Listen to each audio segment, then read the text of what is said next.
Hari ng mga Diyos. Kabanata 3. Isang galaw, talo ka na. Hindi maitago ang gulat at excitement sa mukha ni Zhao Feng. Nanalo ba ako? O nanalo ako sa isang galaw? Bago ang laban, dahil sa pagbabago sa kanyang kaliwang mata, kumpiyansa si Zhao Feng na sa bilis ng kanyang reaksyon at insight, mapipigilan niya ang isang galaw mula kay Zhao Kun.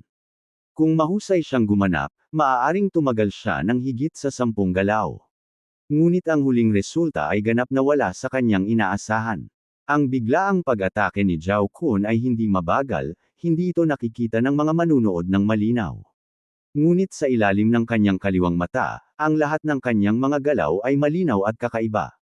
Nang ang kanyang kaliwang mata ay na-activate sa limitasyon nito, naramdaman ni Zhao Feng na ang mga galaw ng kanyang kalaban ay bahagyang malamaya at mabagal. Ang mas hindi kapanipaniwala ay nakikita niya ang mga kapintasan sa mga galaw ni Zhao Kun. Mga kapintasan sa mataas na ranggo ng martial arts. Hindi rin maintindihan ni Zhao Feng kung bakit napakadali niyang nakikita ang mga kapintasan sa mga galaw ng kanyang kalaban. Siguro ang mataas na ranggo ng martial arts ng kanyang kalaban ay hindi pa nasanay sa pagiging perpekto. Sa huli, si Zhao Feng ay likas na umatake, tulad ng kung paano niya pinatay ang isang langaw gamit ang mga chopstick, tumpak na hinarang ang nakamamatay na kapintasan ng kanyang kalaban at nanalo sa isang galaw. Hoa! Nagkagulo ang mga alagad sa larangan ng martial arts. Hindi kaya pinaglalaruan ako ng mga mata ko. Ang natalo ay si Zhao Kun talaga. Totoo, ang natalo ay si Zhao Kun. Ang karamihan ng mga disipulo ng Zhao clan ay natulala, kakaiba ang kanilang mga ekspresyon. Paano ito posible? Natalo talaga ako sa lalaking ito. Ang mukha ni Zhao Kun ay puno ng kalituhan at pagdududa. Tama yan. Nawala siya sa pagkatulala, ganap na walang kaalam-alam. Sa sandaling iyon, ang mga ekspresyon ni Zhao Feng at Zhao Kun ay nagkaroon ng matinding kaibahan. Ito ay tiyak na isang aksidente. Ang ilan sa mga disipulo ng Zhao clan ay tumingin sa gulat na ekspresyon ni Zhao Feng at biglang naintindihan. Habang sinasabi ang mga salitang ito, sumang-ayon ang lahat. Tama, ang swerte siguro ng batang ito at nagkataon lang nanalo. Ang swerte niya ay napakabuti. Naintindihan ng lahat. Mayroon na silang, lohikal, na paliwanag para sa tagumpay ni Zhao Feng. Swerte, siguro. Bahagyang ngumiti si Zhao Feng at tumalikod para umalis. Anak, tumigil ka nga dyan. Hinawakan ni Zhao Kun ang kanyang tiyan at pilit na tumayo. Na may maitim na mukha, sinabi niya, Zhao Feng. Maswerte kang nanalo ngayon. Magkalaban tayo. Isa pang round. Sumimangot si Zhao Feng at sumulyap kay Zhao Kun. Una, nasugatan ka. Pangalawa, hindi ako libre. Pagkatapos noon, tumalikod siya at naglakad papunta sa sulok ng martial arts practice field, naiwan ang isang grupo ng mga miyembro ng Zhao clan na nakatingin sa isa't isa ng may dismaya. Little bastard. Kapag naka-recover na ako sa mga sugat ko at na-perfect ko ang 13 transformations of the Viper, pupunta ako at aayusin ko ang score sa iyo. Ang mukha ni Zhao Kun ay puno ng pagkabigla at galit habang siya ay umalis na may hinanakit. Sa paggunita sa labanan ngayon, naisip ni Zhao Kun na may tatlong pangunahing dahilan ng kanyang pagkatalo. Una, minamaliit niya ang kanyang kalaban. Pangalawa, pinagkadalubhasaan lang niya ang unang tatlong anyo ng 13 pagbabago ng Viper, at may mga kapintasan pa rin, kaya hindi ito perpekto. Pangatlo, ang swerte ni Zhao Feng ay napakabuti. Sa kabilang panig ng martial arts practice field, nagsimulang magsanay si Zhao Feng. Ang dahilan kung bakit ngayon lang ako manalo ay dahil minamaliit ni Zhao Kun ang kanyang kalaban. Ang mataas na ranggo na martial arts ay mahiwaga, at hindi pa niya ito nakakabisado, kaya nakita ko ang kanyang mga kapintasan. Napakalinaw ng puso ni Zhao Feng. Sa susunod na pag-aaway nila, tiyak na hindi minamaliit ni Zhao Kun ang kanyang kalaban. Kung maperpekto niya ang unang tatlong anyo ng 13 pagbabago ng Viper, hindi magkakaroon ng kumpiyansa si Zhao Feng na manalo. Pagkatapos ng lahat, nagkaroon ng malaking agwat sa pagitan ng una at ikalawang hanay ng martial path. Mayroong 9 na ranggo sa martial path, at ang unang tatlo ay tinawag na power training stage.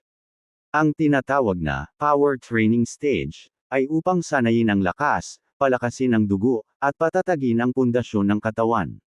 Sa makatuwid, sa pagitan ng una at ikalawang hanay ng martial path, magkakaroon ng malaking pagkakaiba ng 1 hanggang 200 libra sa lakas. Mula dito, makikita kung gaano kahirap para sa isang unang ranggo na talunin ang pangalawang ranggo, hindi pa banggitin ang pagkapanalo sa isang galaw. Ang susi ay upang madagdagan ang aking lakas. Huminga ng malalim si Zhao Feng, at nagsimulang magsanay ng Flaming Metal Fist. Ang unang anyo, ang pangalawang anyo, ang ikatlong anyo. Ang Flaming Metal Fist sa katawan ni Zhao Feng ay umagos na parang tubig, mas makinis kaysa dati. Binawi ni Zhao Feng ang kanyang kamao, at bumantong hininga. Puno ng pagtataka ang mukha niya. Ang Flaming Metal Fist ay may kabuuang 32 anyo, at nakumpleto niya ang mga ito sa isang hininga. Ang kanyang bilis ay mas mabilis kaysa sa dati, at ang kanyang lakas ay mas malakas din. Matapos makumplito ang buong set, naramdaman niya ang daloy ng dugo sa kanyang katawan, at naging mas masigla, na parang nasusunog. Pang pang! Pang pang! Kasabay nito ay lalong tumindi ang kabog na nagmumula sa kaliwang mata niya. Ipinikit ni Zhao Feng ang kanyang mga mata, at ang kanyang kamalayan ay mabilis na pumasok sa isang madilim na espasyo.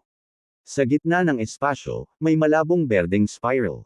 Sa orihinal, ang spiral ay isang talampakan lamang ang haba, at ito ay napakadilim. Ngunit ngayon, ang haba at ningning ng mapusyaw na berdeng spiral ay tila tumaas. Pwede ba? Ang espesyal na kakayahan ng kaliwang mata ko ay may kaugnayan sa sarili kong lakas. Lihim na nahulaan ni Zhao Feng. Ang mga kakaibang pagbabago sa kanyang kaliwang mata ay nagbigay sa kanya ng pagkakataon na baguhin ang kanyang kapalaran. Una, pinayagan siya nitong manalo laban kay Zhao Kun, at ngayon, naging swabe na rin ang kanyang pagsasanay. Muli, naging matalas ang mga mata ni Zhao Feng, at nagpatuloy siya sa pagsasanay ng Flaming Metal Fist. Pang pang pang! Ang bilis ng pagsuntok at paggalaw ng katawan ni Zhao Feng ay naging mas mabilis at mas mabilis. Ang pamamaraan ng kamao ay parang quicksilver na nahuhulog sa lupa, lumalaki at dumami. Pagkatapos mag-ensayo sa pangatlong beses, ang kanyang bilis ay 2 beses nang mas mabilis kaysa dati, at ang kanyang kapangyarihan ay dumable man lang. Habang humihinga, naramdaman niya ang pag-akyat ng dugo sa kanyang katawan.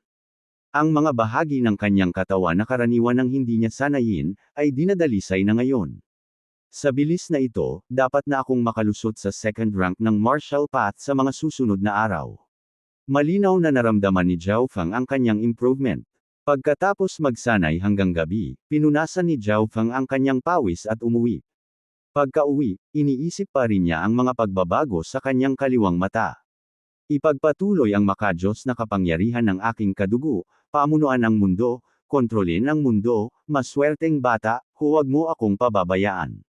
Naalala niya ang boses na umalangaw sa madilim na espasyo nang siya ay walang malay.